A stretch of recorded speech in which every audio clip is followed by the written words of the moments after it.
All right, guys. Tonight's show is brought to you by justinformed.com, a social media site that does not steal your data, doesn't track you across the internet. We never sell you out.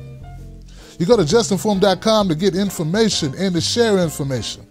A social media site created by activists and people just like you. Become a member of justinformed.com. Go today and tell them Tim Black sent you.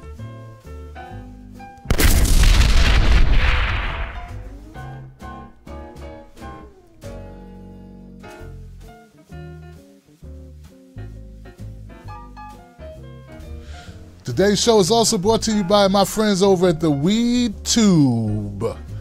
The Weed Tube. Go to theweedtube.com and become a member.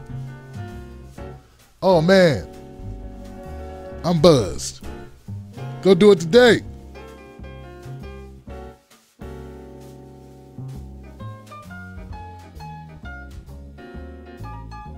Last but not least, this show is brought to you today by TimBlackTV.com. That's me.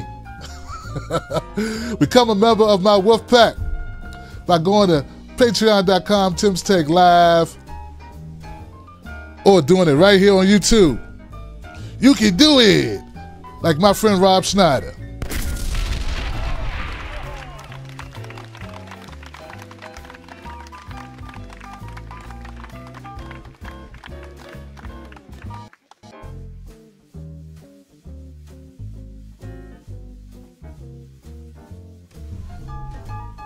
All right. Give it up for that.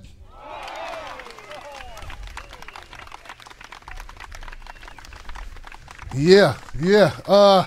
Hey, everybody. How you doing? My name is Tim Black. Welcome to the Tim Black at Night show. I'd like to welcome everybody on Periscope or Twitter, all my friends out there on YouTube and Facebook, even Twitch in the house. How y'all doing? What's going on? All right, guys. So, we got a lot of news to cover today, so let's get to it. Hope you're feeling well. Shout out to my friends in the Wolf Pack, my Patreons and supporters on YouTube and on Facebook, as well as the Truth Bomb activist. Give it up for yourselves. Gotta drop those truth bombs, you know? All right, guys. So we got a lot of news to cover, so let's get to it. Tonight, we're going to be covering right here on TBTV, Ocasio Cortez. She's been the subject of a lot of conversation, also the subject of a lot of smears. We're going to talk about the latest one. It's crazy.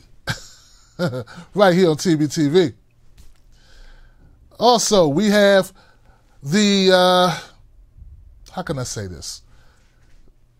Some legislation was introduced today that is the type of legislation that just gets me excited. You understand? Something I can fully support. I think you want to know more about it. We're going to break it down for you right here on TBTV. Also, tonight right here we're going to talk about the government shutdown, the implications and where we are for real people right here tonight on TBTV. All right, guys. Let's make it happen.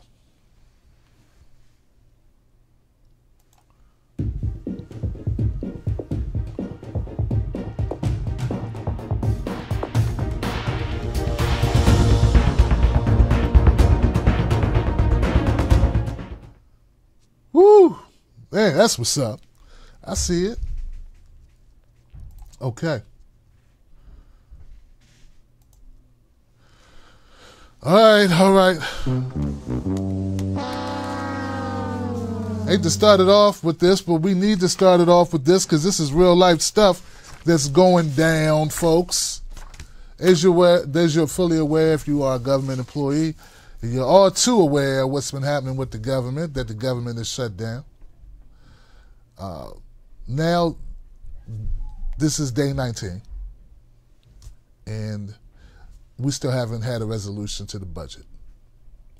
Now, we hear a lot of talking, a lot of complaining, a lot of posturing, a lot of threatening, a lot of everything, but we haven't heard the words that a lot of federal government workers want to hear, which is, come on back to work.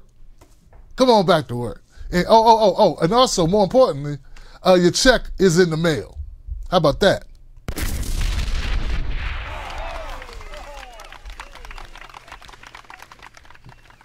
My boom was a little loud. I had a little bit too much boom. So did this girl I was dating back in the day. She had too much boom. I couldn't hang with her. She was... Oh, sorry. Well, you need me to lighten it up a bit. This is a horrible story. This is real life for a lot of people. So let's get to it, man. So 800,000 people, 800,000 federal workers are facing the prospects of no pay. This reminds me of when we were kids and you'd have a friend who took things a little bit too far and you'd be like, okay, all right now, all right, I'm about to haul off and smack all the funny out of you. That's how federal workers are feeling right about now, because when you start messing with the money, when this thing has gone to the point where people are not going to get a paycheck tomorrow, yeah, this has gotten serious. This has really gotten to the realm of, this is crazy, one flew over the cuckoo's nest, stir crazy, we need to get it together immediately. This ain't good. Amid shutdown, thousands of federal workers filed for unemployment. There goes that whole, oh, everybody's doing so much better thing. There goes the whole, hey, the economy's really rebounded.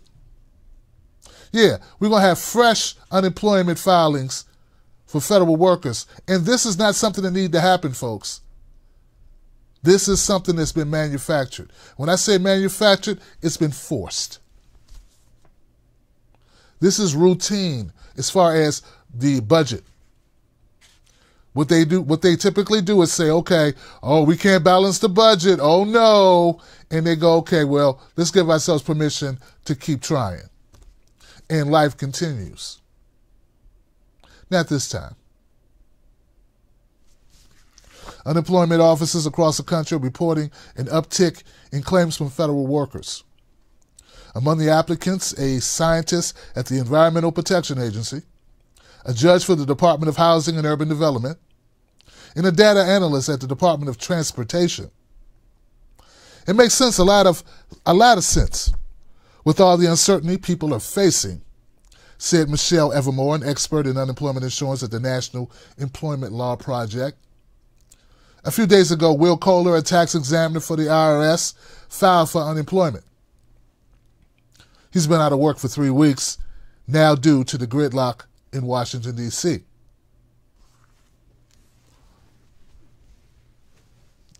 Will, I had to tell you, brother, that I feel bad for everyone else except for you. Yeah, got no soft spot for the IRS guys. Sorry, Will. You're probably a good guy. You know, could probably talk about movies we like or something and throw back a brew, but based on just what you do for a living, I can't say I'm moved. But for everybody else who's not working for the IRS, I'm really sorry to hear this crap. So we got federal workers now collecting unemployment or filing for unemployment. Apply for unemployment. Here goes one tweet from a Gabrielle, a PhD. Applied for unemployment even though I have a job. ... Surreal. What's up, Big Surreal? Here goes another tweet by Andy Arias. Says, after over 10 years of government service, I'm being forced to file for unemployment. Shame on all of you. See a number of people responding to the hashtag on Twitter, hashtag shutdown stories, and they begin telling their real life stories of the impact of this government shutdown. A lot of stories came in.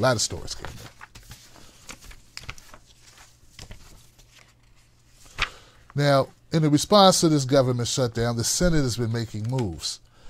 Senate approves a bill guaranteeing back pay for furloughed federal employees when the shutdown is over. Hundreds of federal workers or contractors rally against the shutdown in Washington, D.C., with President Donald Trump refusing to budge on his demands for a border wall. The Senate is trying to do what it can to mitigate the impact of the shutdown on federal workers, as 800,000 of them are due to miss their first pay check. Now, this is where I want to pull up just for a moment and just comment, because something was said, I think it was in the comment section of my last video on the government shutdown. They said, oh, well, these people should be prepared for possible government shutdowns. They know they work for the federal government, and routinely there's an issue with the budget. They have to be prepared for this stuff. I don't feel bad for them at all. And to that person, I would just like to reiterate that most Americans don't have money to just put away. They don't just have a bunch of spare cash just laying around. In fact, over 50% of Americans would be in trouble if they had to have, I don't know, a $400 emergency. If you're not one of those Americans who is not in a situation where, oh my God, $400, $500, what are we going to do? Well, then consider yourself very fortunate.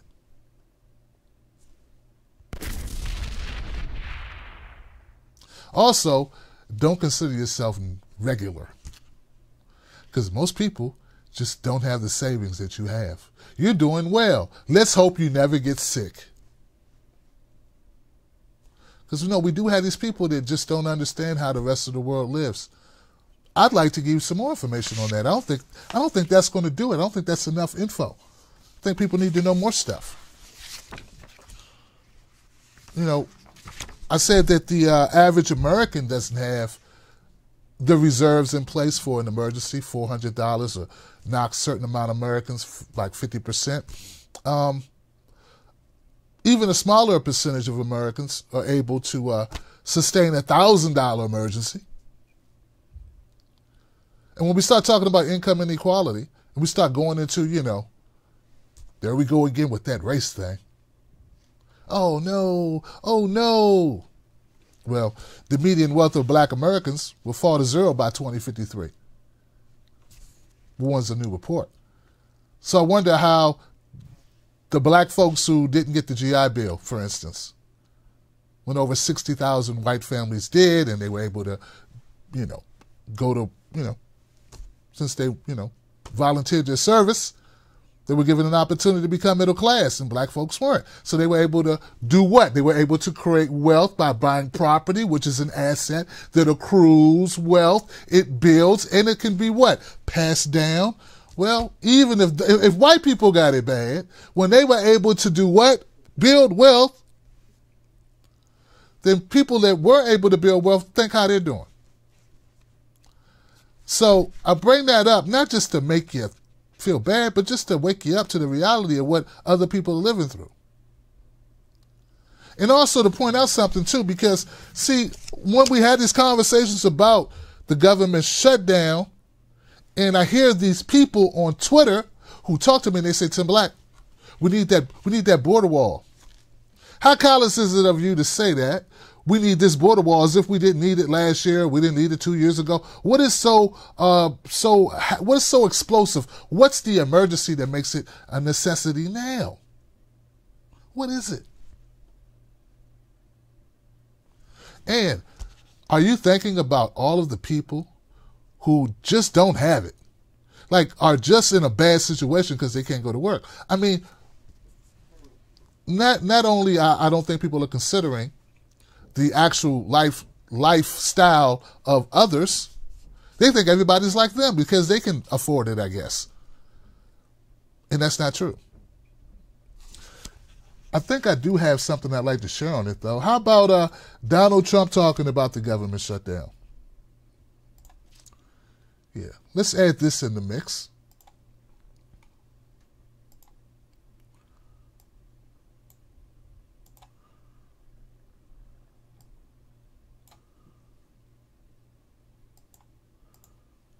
Well, if we can. No likey.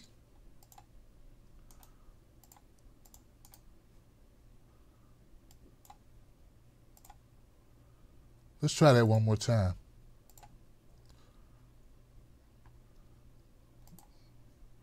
Because Donald Trump was responding to questions about it, and he spoke at length. I wonder if this will work for me. Let me try it one more time. Here we go.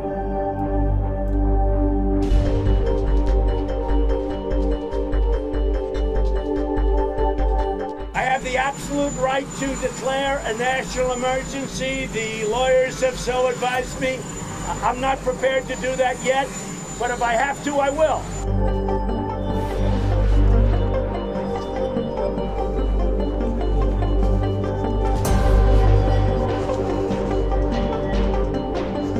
If you don't have a steel barrier or a wall of some kind, strong, powerful, you're going to have human trafficking, you're going to have drugs pouring across the border, you're going to have MS-13 and the gangs coming in, and we've done record apprehensions. We're doing a great job, but we need help.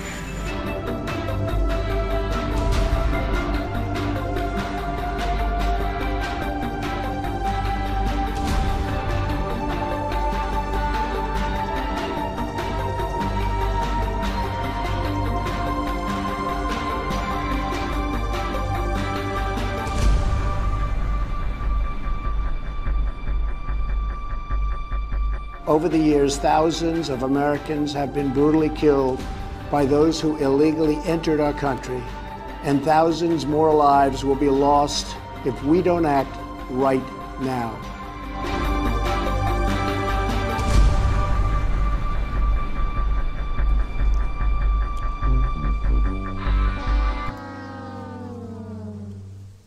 All right. Now, while Donald Trump has refused to sign a package of 7 appropriations bills forcing about a quarter of the federal government into a lengthy shutdown over this fight, he's already agreed to sign this back pay legislation, according to a spokesperson for Senator Tim Kaine, a Democrat from Virginia. You know, Tim Kaine, Mr. Personality, the best vice presidential pick ever. Best VP running mate ever in life. That wasn't selfish at all, getting Tim Kaine to run. You know, if Hillary Clinton would have chose Bernie Sanders, it'd be a different country right now. Yeah, it'd be a different country. But I guess you can't choose a VP that's more popular than you, can you? Zing, baby, zing!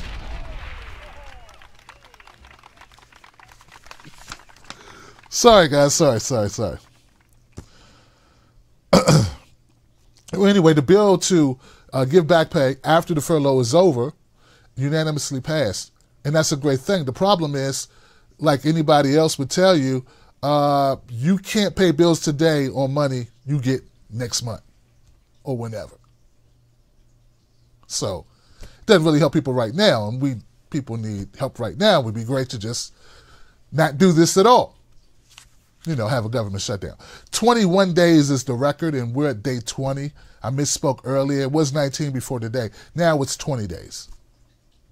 21 is the record. Well, Trump said he wanted to beat Obama at something, so he beat him at this, it being ineffective when it comes to budgeting the government. You won that one.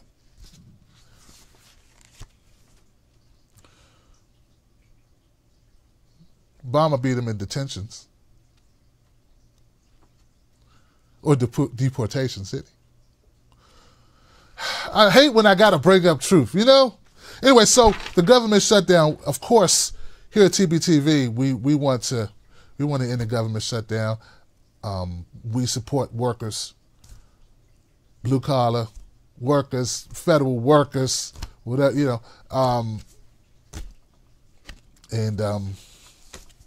Yeah. I have a video I put out yesterday from a long show we did I did a long segment on the border wall to explain a lot of the nuances in the discussion about the border wall. So if you want to check that out, please go to my YouTube channel and check it out, because you're going to find out interesting facts that aren't discussed much in corporate media. Okay? So please go check that out.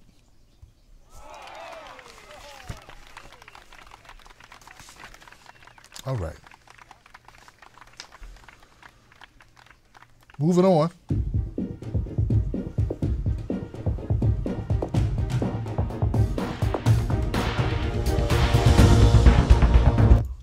All right. So earlier today, And I was on Twitter, and if you don't know who I am on Twitter, it's Real Tim Black. I have the same name, or if you can find me with the same handle on Facebook, it's Real Tim Black. I'm real, and I'm Tim, and I'm black. So right there. So I was watching something. I don't know what it was. I think it was something actually Tucker Carlson, or it was somebody on the right. It could have been Ben Shapiro, something. And they were having this conversation, and they alluded to corporate media. But they didn't call it corporate media. No, they didn't. They were talking about CNN and MSNBC, but they didn't say corporate media. They said the left media. And I thought it was very important, you know, to make sure that people understand there's a difference. See, I remember there was a time when I didn't know there was a difference. I just thought, well, there goes black people. Yeah. And see, the Republicans are racist, and the Democrats are for the blacks. And since they have a black correspondent, oh, there goes another black correspondent. Oh, they fired her? Oh, okay. Oh, they fired her too? And then they have LGBTQ correspondents. I thought, wow, this is left. But it's really not the left. See, just because they have black people there and LGBTQ people there and some Latino people there does not mean that they are the left. No, that means they have different colors of people. Not the same thing. The left would mean that they support left policies. Policies that are espoused by the left, that are championed by the left. Stuff we really want. You know, like Medicare for all, a Green New Deal, the end of private prisons, stuff like that. We believe in climate change. We want to end the pipeline. We don't like pipelines.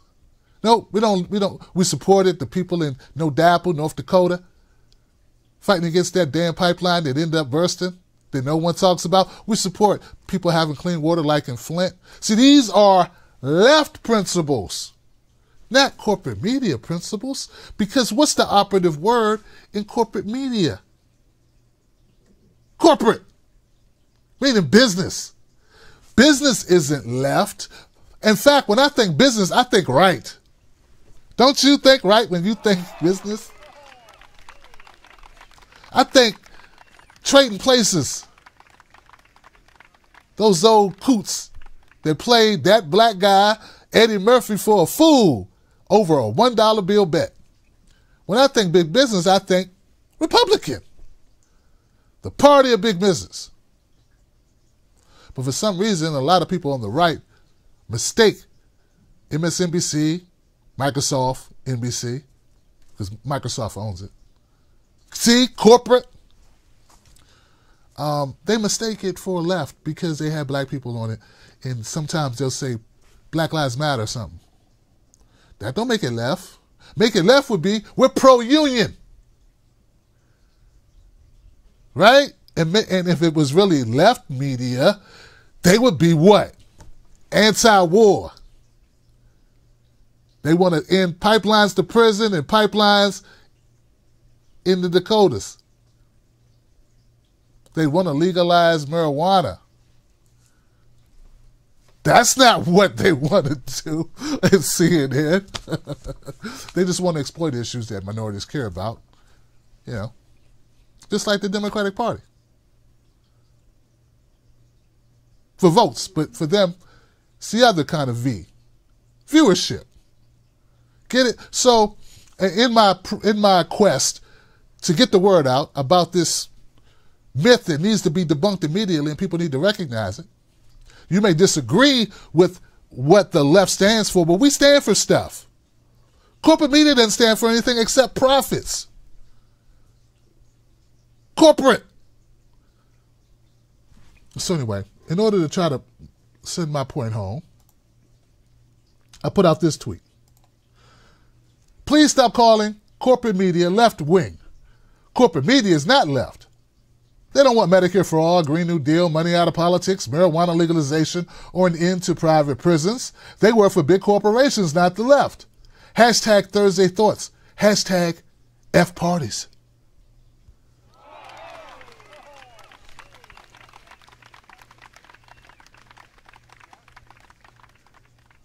That tweet did pretty good. Over 100 retweets and almost 300 likes. So I did another one. And the next tweet was this.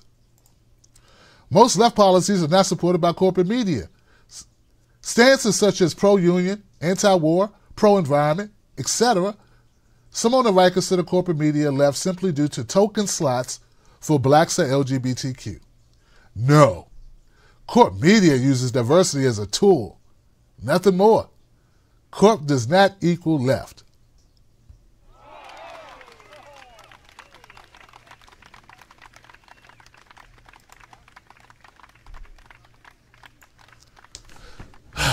See, so my goal here is just to rub it home, bring it home, make sure people understand that, you know, it's not the same thing and that there's a total difference. If corporate media was left media, it'd be a totally different lineup on corporate media.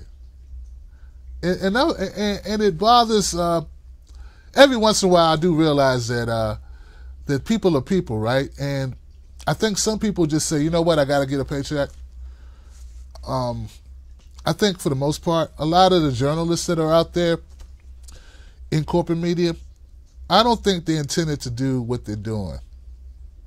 Now, I'm not saying I excuse them, because I don't. But I think some of them went into this to try to do the right thing. They end up in a culture, and they have bosses, they have jobs, and they say they don't want to lose their jobs. So they do what they need to do in order to pick up a paycheck. It's horrible stuff. I don't respect it. I don't appreciate it. I don't discount them for it. It's just that I realize there's a system in place. So the independent media is the route, because independent media has the ability to say, screw it. I'd rather be broke. It's not a good way to go through life. It's difficult in a capitalistic society where money is important to have that mindset where, you know what, it's okay if I get fired, or it's okay if I can't make the big money. But ethically, it's right. Morally, it's right. And for the left, it's right. So anyway, that's it on that subject. I just hope that some of you corporate suckers out there, you know what I'm talking about. Some of you water carrying for the establishment scumbags, and I love you anyway. I love you. We're all God's children, if you believe in God, that is. But we're all God's children, right? I just hope that somewhere deep in your heart, somewhere in the little recesses of your heart, you cheer for us. You can't do it publicly, sort of like the scumbags who wouldn't call out Nancy Pelosi for supporting PayGo, for throwing Black Lives Matter under the bus. And don't tell me she did it because of Soros money. Nancy Pelosi doesn't give a shit about where money comes from. She takes money so quick she broke 3 fingernails, grabbing that money off the table. She doesn't care where money comes from. Just give me that money. Soros had money and she could get it. She'd break her wrist grabbing that money. Oh, God, goddamn money. He wouldn't even get through offering her the money. So don't tell me she's doing it for any reasons. You I don't know what you are. You vacuous shitbags talking about, oh, well, you know, Black Lives Matter is an organization that takes, but shut up. That's not why Nancy Pelosi just is full of crap. And all these people that didn't call her out, all of you scumbags who love to go in on Bernie, All right, let me get back on point. Anyway, guys, that's what I wanted people to think about as far as corporate media, what it really is. Stop saying, you know, left, because it's not left. They just exploit the left and pretend. All right.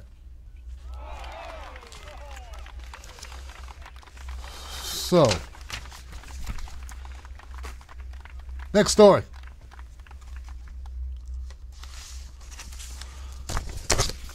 There we go.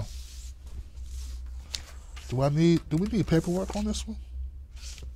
All right, guys, this is where I remind you that this show is brought to you by JNF, justinform.com. It's also brought to you by me, Tim Black TV, where if you want to become a member of my Wolf Pack, all you got to do is go to patreon.com, Tim's Take Live, and sign up for $5, $10 a month.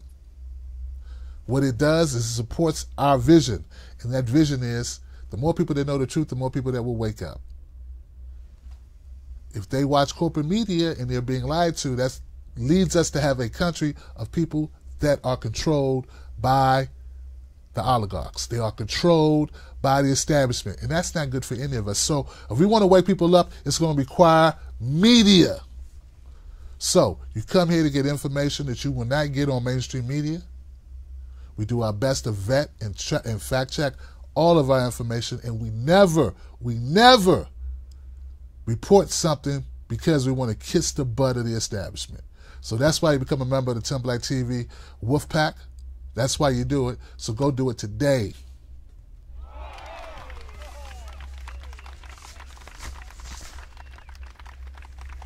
Here we go. Now, every once in a while, there'll be something that happens in Congress that goes, you know, it makes you go, wow. Wow, that's all right, you know?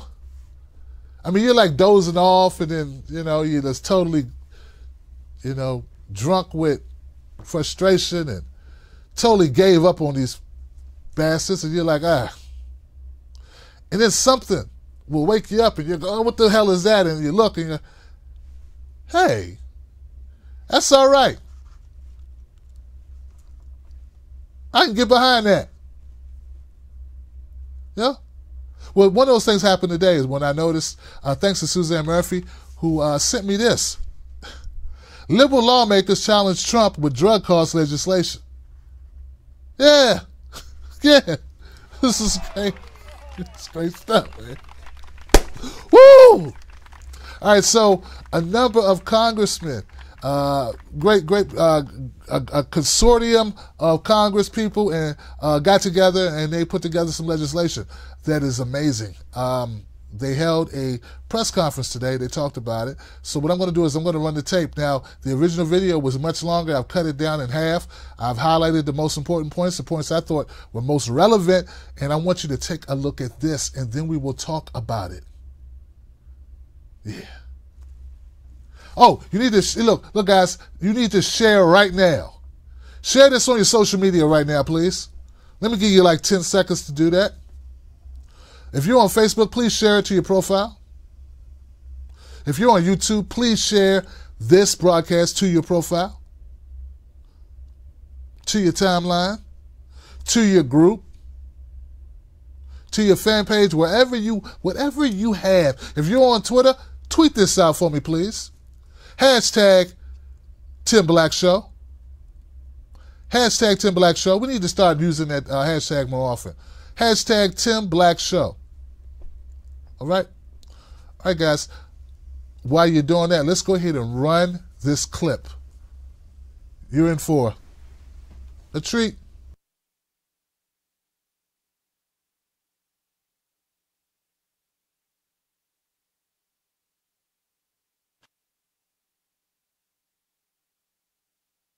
Today we are discussing an outrage that is impacting the health and well-being of tens of millions of Americans. And that is that the people of our country pay by far, not even close, the highest prices in the world for the prescription drugs they need. That has got to end, and the legislation that we are supporting will do just that. People walk into a doctor's office because they are sick. Doctor diagnoses the illness, writes out a prescription, but that individual cannot get the medicine that he or she needs. And what happens? What happens is that that person will become sicker, maybe ending up in the hospital at great cost to the system. And let's be clear, sometimes that individual may die. With a possible exception, in my view, of Wall Street, the pharmaceutical industry is the most powerful political force in this country.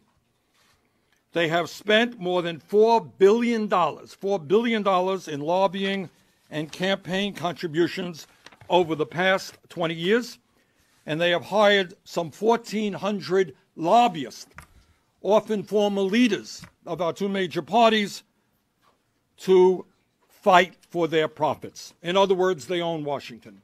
How many Americans have to get sick? How many Americans have to die before Congress is prepared to take on the greed of the pharmaceutical industry? The American people are demanding that Congress listen to their concerns and not the power of the pharmaceutical industry. And today, we do that. We do that with three major pieces of legislation that would substantially reduce prescription drug prices in this country and also save the federal government significant sums of money. And I'm not going to go into it at length because the members of Congress here will discuss them at greater length. But one of them is the Prescription Drug Price Relief Act, which says that in America we should not be paying more than the people in other countries. The Medicare Drug Price Negotiation Act says that we have to use the clout of Medicare to negotiate fair prices with the pharmaceutical industry. The Affordable and Safe Prescription Drug Importation Act says that with so many advocates of unfettered free trade, yes, pharmacists and distributors should be able to bring lower-cost prescription drugs into this country. Let me conclude by saying this.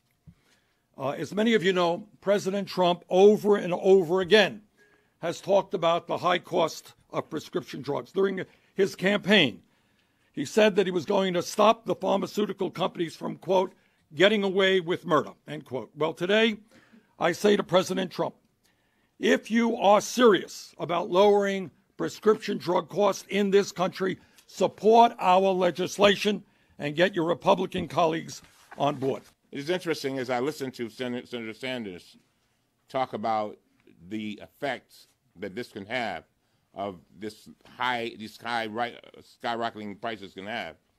I cannot help but think about when I was in the hospital for 6 months. And after about about a month in there, a lady came to me who I had met in the hospital, and she said, I'm getting out today. I said, oh, that's wonderful. And I said, Miss Mary, give me your information. I'm going to write you a note, keep up with you. And then she started crying. And I said, why are you crying? She said, well, I came here to Hopkins. They had to give me the treatment. I got the operation. She said, I'm crying because I cannot afford the cure. Can't afford the cure. And so a poll found that 1 in 5 Americans reported not filling a prescription due to the high cost, just like that lady at Johns Hopkins. Another study found that most widely used brand name drugs have more than doubled in price since 2006. America, I say that we are better than that.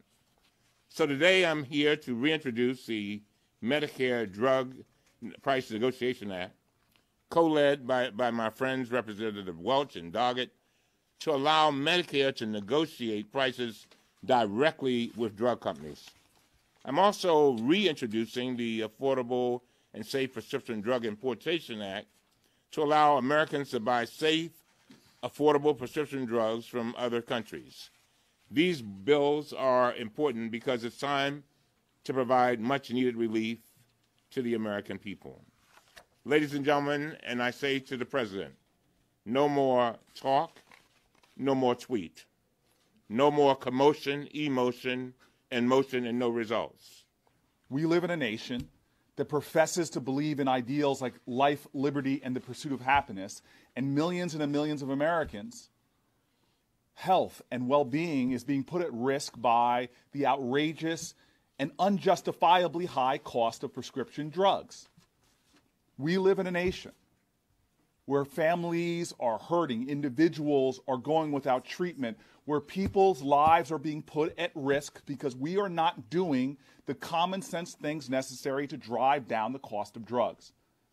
Well, today we have 3 solid, common sense, pragmatic bills that can drive down the cost of drugs. and end the shame in our nation that 1 in 5 Americans cannot afford their prescription drugs. Representing Silicon Valley, I thought I'd take my 2 minutes to address the myth that these pharmaceutical companies need to fleece the American people in order to support medical innovation or new technology. That's the argument they make. Let's deal with facts. 63% of new drugs are invented or manufactured by startups, not by the big pharmaceuticals. Now, let me tell you, in Silicon Valley, no one asks when you come with a business plan, how long is your exclusive patent going to be? They don't ask that. We fund companies that have losses. What they ask is, how many people are going to use it? Are you telling me if someone invents a new cure for diabetes or Alzheimer's or cancer that they're not going to get funding? Second point, in the last 10 years, Pfizer, $139 billion went to stock buybacks. $139 billion. About $80 billion went to research and development. So let's just be very clear. They're charging Americans not to put money into research and development, which has been flat. They're charging Americans to pay their executives and their shareholders in stock buybacks. I mean, if they were putting all the money in research and development, at least they'd have an argument. Final point. From 2010 to 2016, every drug, all 210 drugs that have been approved by the FDA have had public funding. Every single one of them have been funded by the tax dollars. And then what happens? I mean, Senator Sanders is right to compare pharmaceuticals to Wall Street. Do you think the people running these pharmaceuticals are Nobel laureates or research professors? No. They're Harvard MBAs who could care less whether they were running Goldman Sachs or Pfizer. And what they are doing is taking public research, public investment, and privatizing the profit. And that's why we need reform that's going to help the American people and is in no way going to hurt innovation or new drugs being developed. Well, let me first come to the defense of the Harvard Business School. And I think we ought to talk about the elephant in the room, which is Big Pharma.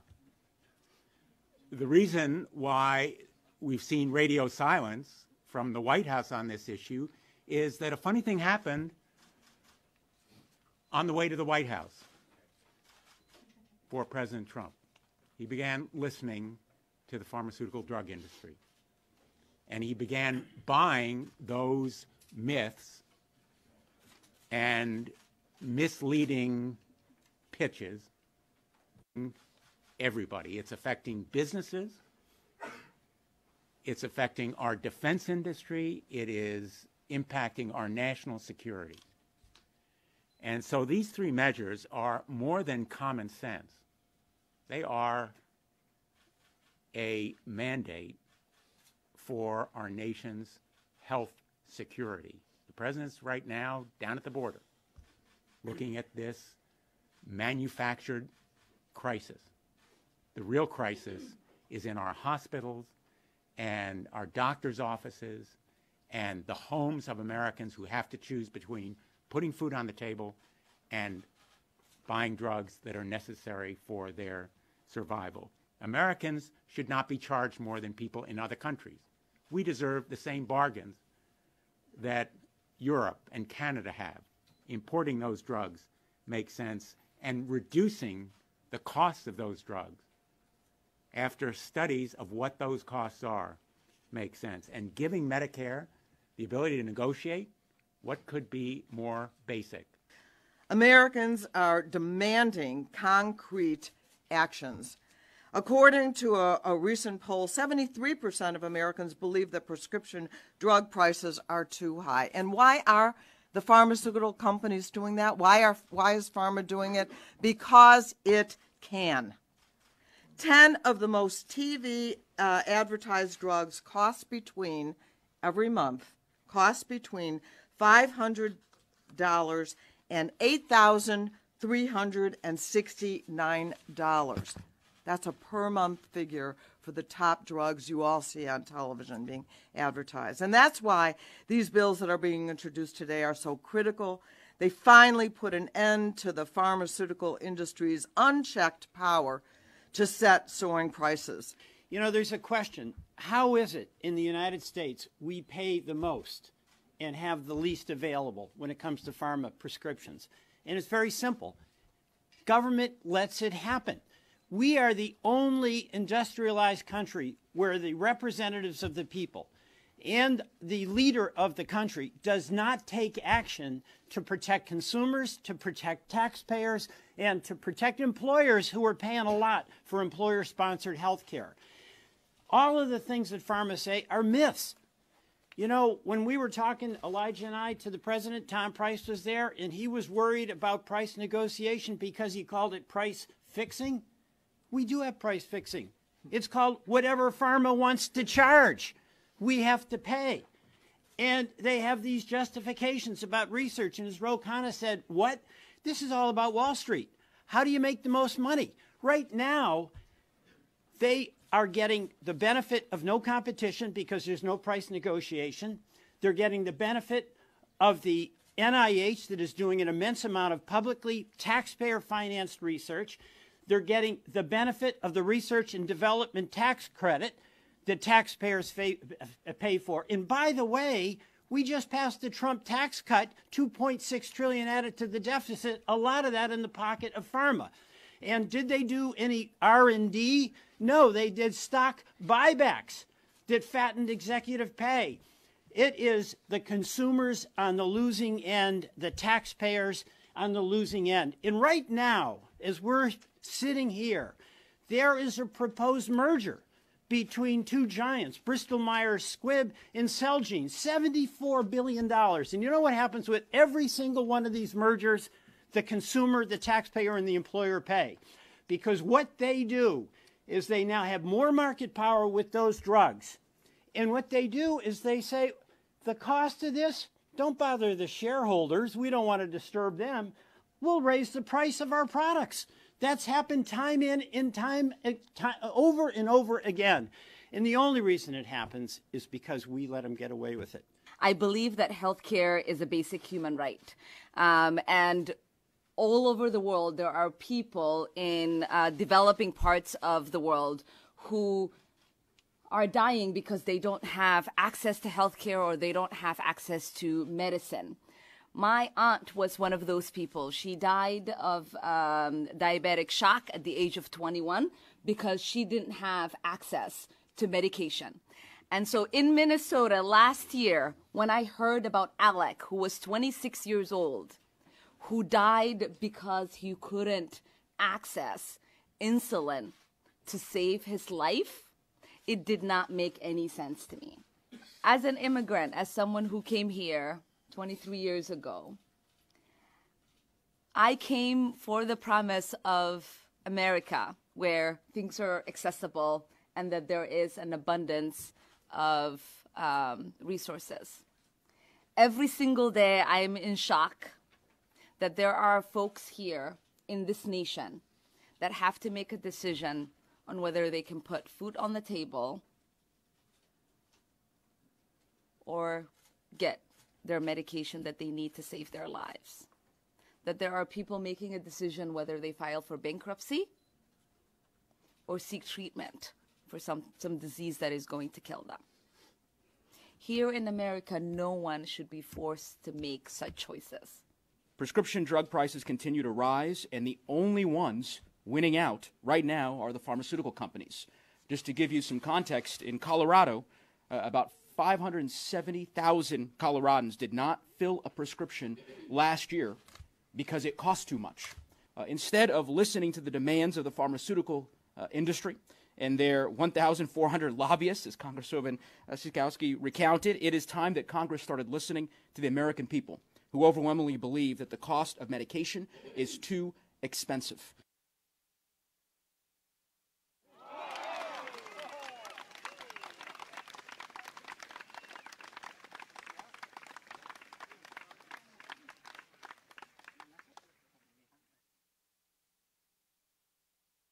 Today we are... Okay, so Let's see if we can put this as our background because I think that's pretty cool. All right, guys.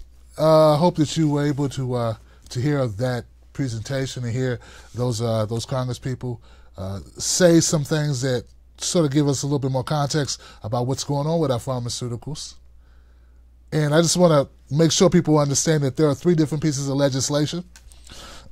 Three pieces of legislation: the Medicare Drug Price Negotiation Act, and that's going to allow, it's going to open up generic competition to patent-protected U.S. brand name drugs that are deemed excessively priced. All right?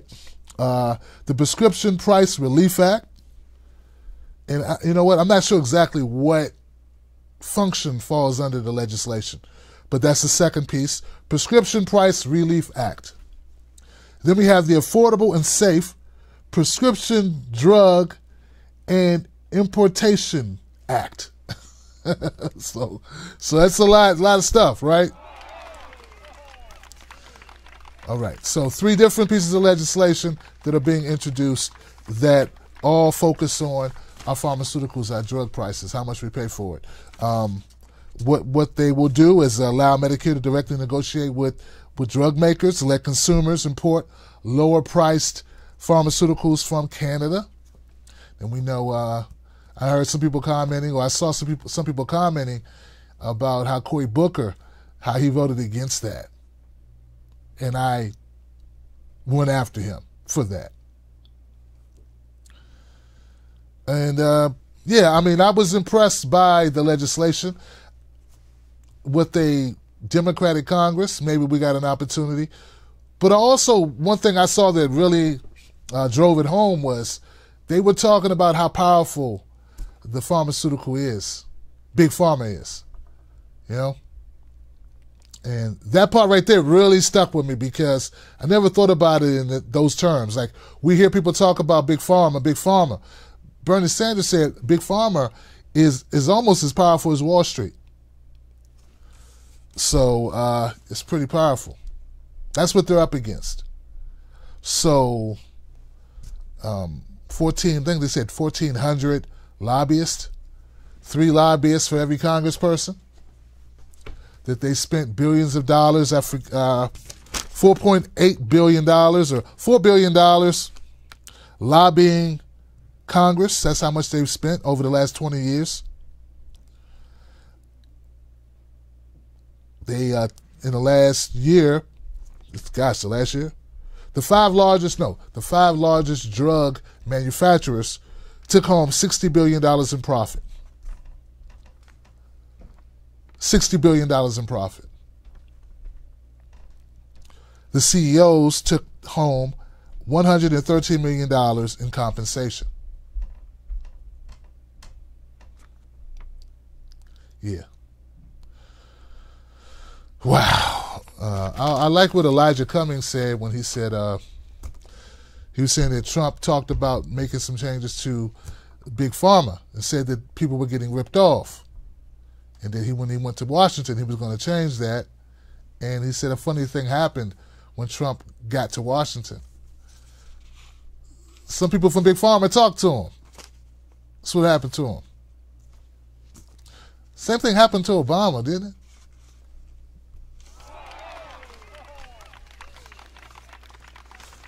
But I don't think Elijah Cummings was going to be forthcoming with that when Obama was in office. But anyway, look, guys, look. I know some of you guys, like, you really watch this stuff and you're very much aware. You know what's going on with Congress. You know how you say one thing, they do another thing, or when they're not in power, they say something. Well, they're in power now, they got Congress.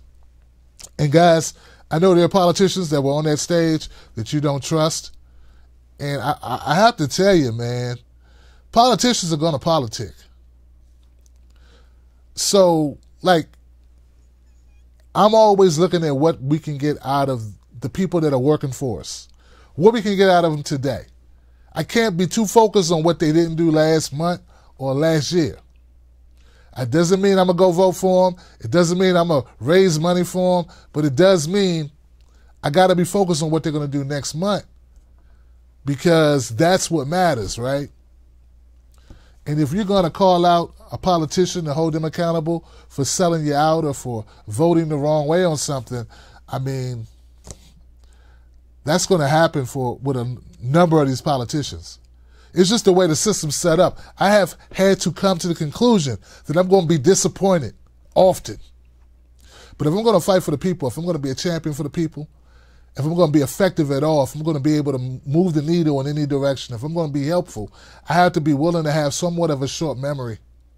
Not erase my memory, but have somewhat of a short memory that keeps also focused on what's coming up and be focused on what's right now. And what's right now is this bill, this legislation that I would love to see become a thing, to see it become law, to see it implemented. And I have to support that. I just believe that if you hold some of these people, that everybody's not going to be consistent. And if we don't say, okay, you know what, I'm gonna overlook some of this stuff because what we have right now is an opportunity to get something out of these people that have been sent to Washington to work for us. Well, look, you got to go that way. And honestly, guys, I mean, if you're going to call out people like Cory Booker for taking money and not doing the right thing last year, that'd be like calling out, I don't know, calling out a puppy dog for barking at the squirrel. I mean, I'm just saying, I'm not saying it's right. What you doing barking at that squirrel, puppy dog? That's what puppies do. All right, so that's how I look at it. It's not optimal, but it is reality of what we got to deal with. So anyway, I just want to share that with you. All right. Switching gears.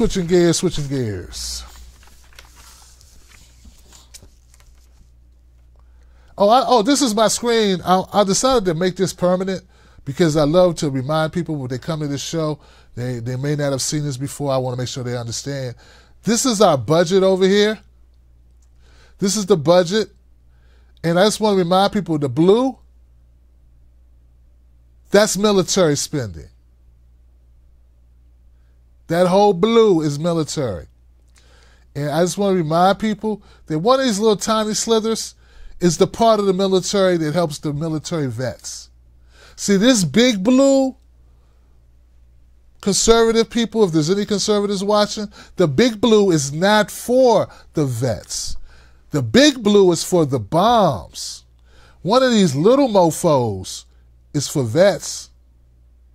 If this big blue here was a part of helping the vets, this big blue, that maybe 20 or so vets wouldn't kill themselves every day. Also, the people that love to say, are you liberals, are you lefties, are you whatever you are, all you people want is handouts. One of these little things here is called social programs. That's what you're complaining about. One of these slithers, just one of them. So I just want to keep this up, and periodically we'll come back to it just to remind people, because I'm tired of people not knowing anything, and saying things because, I don't know, they heard Bill O'Reilly say it 4 years ago and thinking it's true, or because Sean Hannity doesn't put like budgets up. He just says stuff. So anyway, I just wanted to do that. All right. Oh, Lord. Yeah. I'm moving around a little bit here, guys. Outrage. Moving around here a little bit. So we showed this last week, right? We showed you this video of Alexandria Ocasio-Cortez. And I misspoke. I said it was from her high school. Obviously, it's from Boston University. And we know that they wanted to shame her with this video, because, oh my gosh, you're twerking. I mean, what dummy thinks that's twerking? I don't know. What's wrong with people? Yeah, they wanted to shame her and said, oh no, she's in college and she's having fun with friends doing some Breakfast Club reenactment or something. Well, that didn't work. That didn't work. No one fell for it.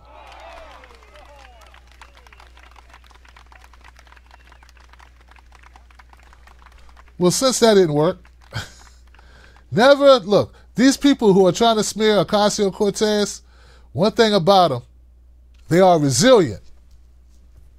Yeah, they don't give up easy, right? They're in it. They're in it to win it, right? They are willing to keep going and going.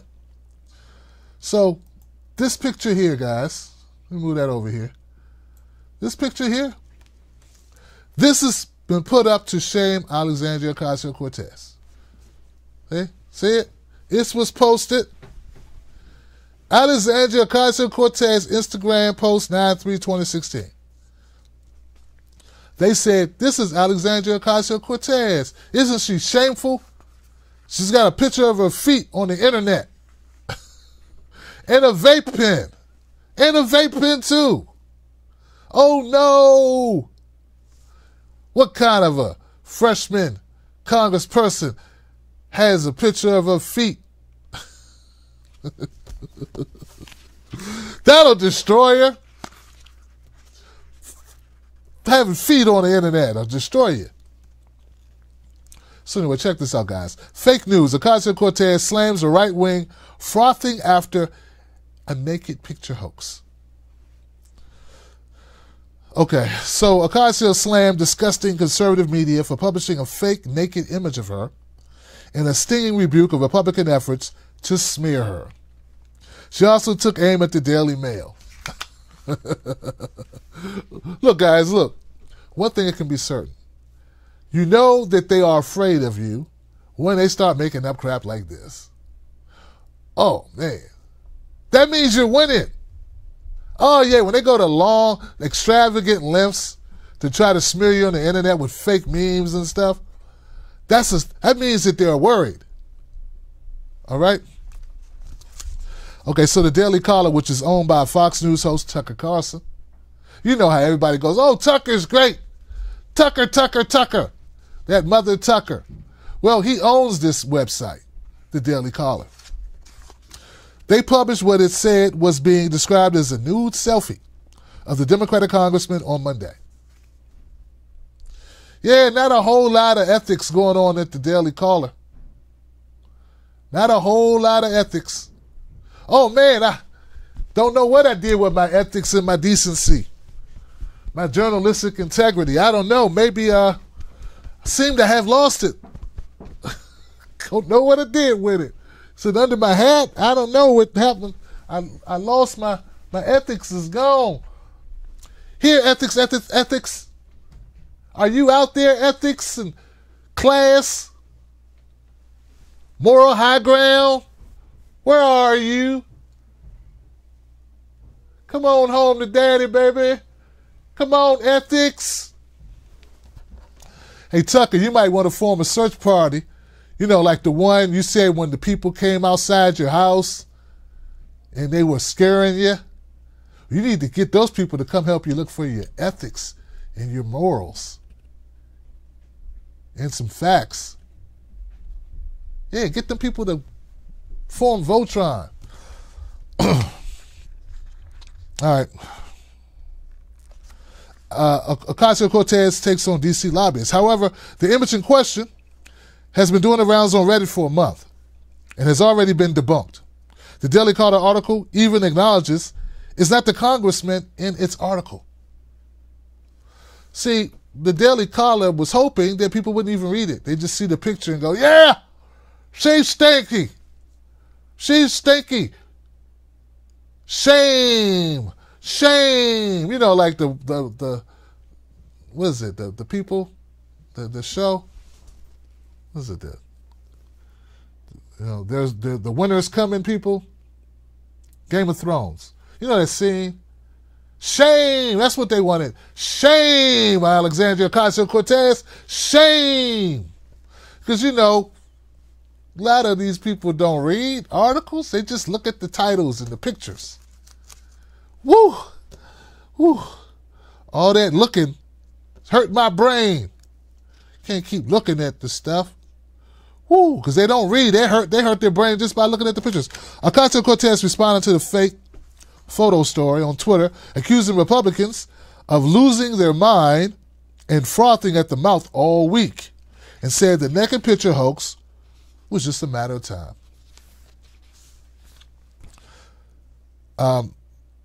Yeah. She said women in leadership face more scrutiny. Period.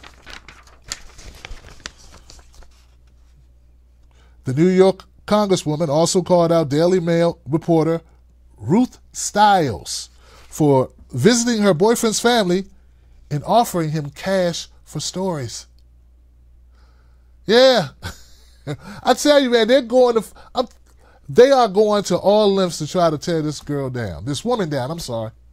I'm old. They're doing everything they can to try to destroy her. Yeah. Like I said, man, they are afraid of her. They are afraid of her. Yep. And if you thought they weren't, just look at these stories, man. Yeah. So, like I said, guys, it's pathetic is what it is. So if you're out there, if you're in independent media, just be aware that the call went out. There are going to be people that approach you to smear Alexandria Ocasio-Cortez. There are going to be operatives working. I can't tell you how I know this, but what I can tell you is be on the lookout for people to put out misinformation and disinformation about Ocasio-Cortez.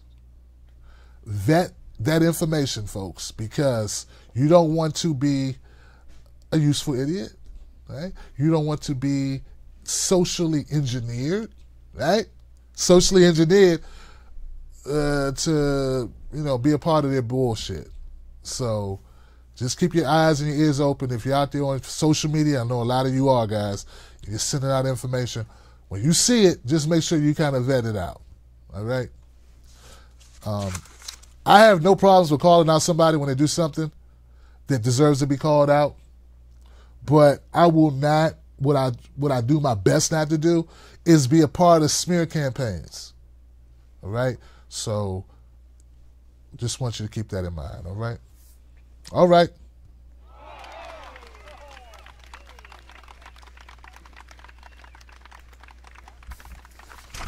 Now, one last thing before you go. How many people know who Steve King is? Steve King, he's the Republican out of Iowa. Oh, yeah, you know him, the racist piece of garbage he is. Oh, he's a racist piece of garbage. You'd have to look far and wide at all the bigots to find a bigot worse than this guy. This guy, and he's an elected official, too. So that's special. Oh, man. Recently, he was being interviewed, and he said, because I guess the person was asking him about white nationalism and white supremacy, and Steve King, instead of defending it or denying that he's a white supremacist or a white nationalist, I guess he's tired of lying, because people have pretty much figured out that he is. Instead, he went the other way. He was like, look, white nationalists, white supremacists, why are these things considered bad? What's wrong with them? Since when did they become bad things to be? I'm trying to tell you guys, this is the epitome of bigotry, man. But I love it, man. I love a guy who will just own his bigotry, just be like, bam, bigot, man. Yeah, I get tired of these guys that don't want to tell you, don't want to keep it real with you. Oh, I like you, Tim Black. It's just that, you just like the white guy better because just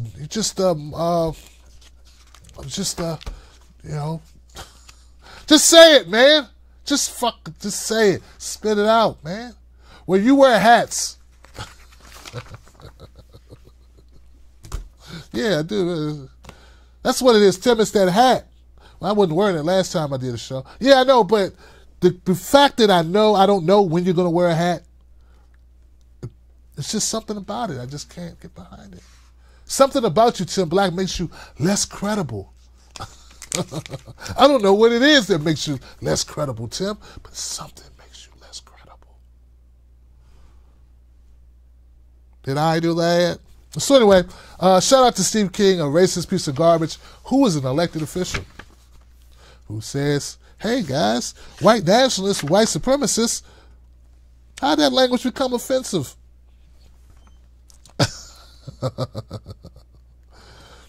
Oh, man. But no, he did go on after that, to be honest. Let's keep it real. He did go on after that to say he rejects those. I condemn anyone that supports this evil and bigoted ideology, which saw in its ultimate expression the systemic murder of 6 million innocent Jewish lives. Yeah. See, he knows who not to mess with. You know what I'm saying? He knows you don't mess with the Jewish folks. You know? The anti-death with the ADL, he knows. He knows you don't want to mess with them, man. But black people, the blacks, the Latinos, He not going to mess with, and I bet he won't say anything about the LGBTQ either. Kevin Hart said he don't even want the job. They're still coming for him. They're going to keep coming for you, Kevin. I said I'm sorry. Stop making segments about me. I said I'm sorry. I don't want the job. Okay. I already apologize. See, Steve King. All right. Anyway, guys, that's it. That's all I got. That's it. Tomorrow, some of you, I just want to make sure you know, tomorrow is Freedom Friday. Freedom Friday. That's when you get to call up and you get to hog the mic. That's right. Call up with your best 16 bars. Yo, yo, yo. I'm a libertarian. I'm in the square in there. I be serving them. When I come through, forget the conservatives. I got the words of superlatives. I spit it controversy and then the idiots who be up there with their Trump hats on their heads and they be the Walking Dead. You call up and you can spit your 16. Or you can call up and you can just talk about a news story or an issue that you think has not got enough coverage. So be here tomorrow, 9 p.m. Eastern Standard Time. Make statements. It's great. I open the phone lines up, and I hope that you will join us. Also, as I said before, become a member of the Tim Black Wolfpack. Do so. Go to patreon.com, Tim's Take Live, or you can go to timblacktv.com, or you can do it right here on YouTube. And speaking of YouTube, where are the people? I got some people that made super chat donations. A couple people. All right. My man Kush said the DEM, the Dem and GOP duopoly makes its way. One side spins with no shame. The other side then tells the people we cannot afford it because the other side spent everything. Maybe next time. Oh, unless for war. I'd have to say that's pretty spot on, my brother. Pretty spot on. Scripts, Clips, Series, and Flicks says California citizens, check out Adams vote. Election this month for Assembly District delegates. Adams, ADEMS. Election this month for Assembly District delegates, either this weekend or the 26th and the 27th. Don't give the delegates to the corporations. I love that. I love the way you ended it. I don't know anything about Adams vote, but I do like don't give the delegates to the corporations because I agree with that. We definitely need to get corporations out of our politics. So thank you guys for supporting this channel. Thank you for your super chat donations. I appreciate you. All right. I'll see you guys tomorrow. And make sure you mark down on your calendars to be here Thursday. 9 p.m. Eastern Standard Time. Thursday, 9 p.m. Eastern Standard Time. We're going back to having guests on the show.